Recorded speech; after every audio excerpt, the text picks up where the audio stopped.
প্রিয় ভাইরা আমার, আপনারা লক্ষ্য করেছেন গত 17টা বছর 15-16 বছর কি নির্যাতন না করেছে সেই ফ্যাসিস্ট সরকার। আমাদের শপথ গ্রহণ করতে হবে আওয়ামী ফ্যাসিস্টের মতো কোনো ফ্যাসিস্ট সরকার যেন আগামী 100 বছরে বাংলার মসনদে আসন হতে না পারে। এই শপথ আমাদেরকে নিতে হবে। যারা বাংলার মসনদে আসন হয়ে বাংলার সাধারণ নাগরিকের উপরে চরম নির্যাতন এবং নিপীড়ন চালিয়েছিল, তারা যেন কোনোভাবে সুযোগ না পায় এই বাংলাদেশে আবার ফিরে আসার। প্রিয় ভাইরা আমার, আপনারা লক্ষ্য করেছেন অন্তর্বর্তীকালীন সরকার গঠনের পর থেকে নানা ধরনের ষড়যন্ত্র হচ্ছে।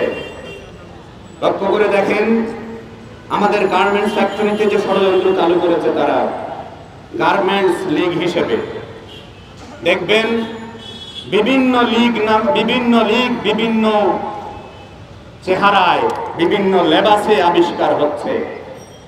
আপনি দেখবেন খেয়াল করে, বাংলাদেশের বিভিন্ন প্রান্তে কোনো অজুহাত ছাড়া হঠাৎ করে দাবি নিয়ে এসে উপস্থিত হয়, যেটার আগে গত 15 বছর এই দাবি তাদের সামনে ছিল না। আরো দেখবেন কিছু আওয়ামী সুশীল, হঠাৎ করে তারা এতটাই সুশীল হয়ে গেছেন, এখন যদি সরকারের আইন শৃঙ্খলা রক্ষা করতে গিয়ে তারা একটু কঠোর হয়, তখন ওনারা লাফায় ওঠেন। কোথায় ছিলেন ওনারা যখন এই সরকার গুলির পাখির মতো মানুষ মেরেছিল জুলাই এবং অগাস্টে? আমরা দেখেছি কেউ রেহাই পাই নাই, একটা শিশুও রেহাই পায়নি।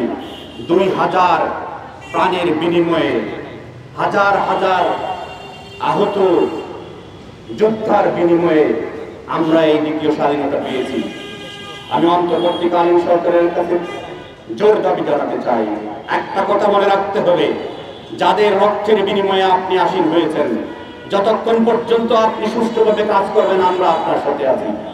কিন্তু যদি আপনি কোনো না কোনোভাবে কারো কোনো এজেন্ডা বাস্তবায়ন করার চেষ্টা করেন, আমরা দেখতে পাই মাঝে মধ্যে সেই ফ্যাসিস্ট আওয়ামী প্রেতাত্মারা আপনাকে নাড়া দেয়। তারা বিভিন্নভাবে নিয়োগ প্রক্রিয়া এটা সেটা বিভিন্ন সরকারের বিভিন্ন মহলে তারা ঢোকার চেষ্টা করতেছে, আপনাদের মাধ্যমে তারা ঢুকছে।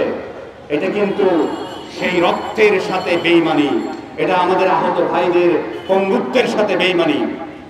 আমরা আজকে যুব পার্টির এই বিক্ষোভ সমাবেশ থেকে পরিষ্কার জানিয়ে দিতে চাই, এই যে রক্তের বিনিময়ে তারা আমাদেরকে স্বাধীনতা এনে দিয়েছে দ্বিতীয়বারের মতো, আপনি শুধু এককালীন তাদেরকে কিছু ভাতা দিয়ে এটাই শেষ হওয়া উচিত নয়।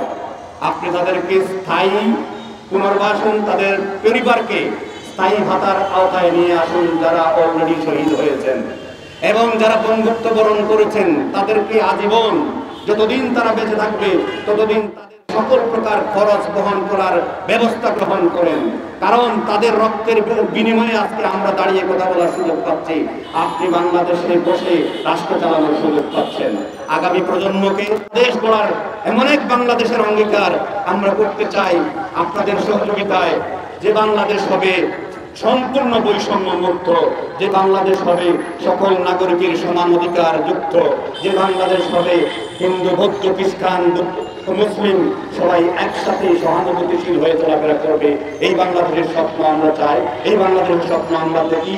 আমার বাংলাদেশ পার্টি, এবি যুব পার্টি এরকম একটা বাংলাদেশ গড়ার স্বপ্ন নিয়ে, লক্ষ্য নিয়ে বাংলার মাটিতে আবির্ভূত হয়েছে। ইনশাআল্লাহ একদিন বাংলার মাটিতে এবি পার্টির নেতৃত্বে একটা সরকার গঠন হবে। সেই সরকার হবে সকল নাগরিকের ঐক্যের ভিত্তিতে একটা সরকার।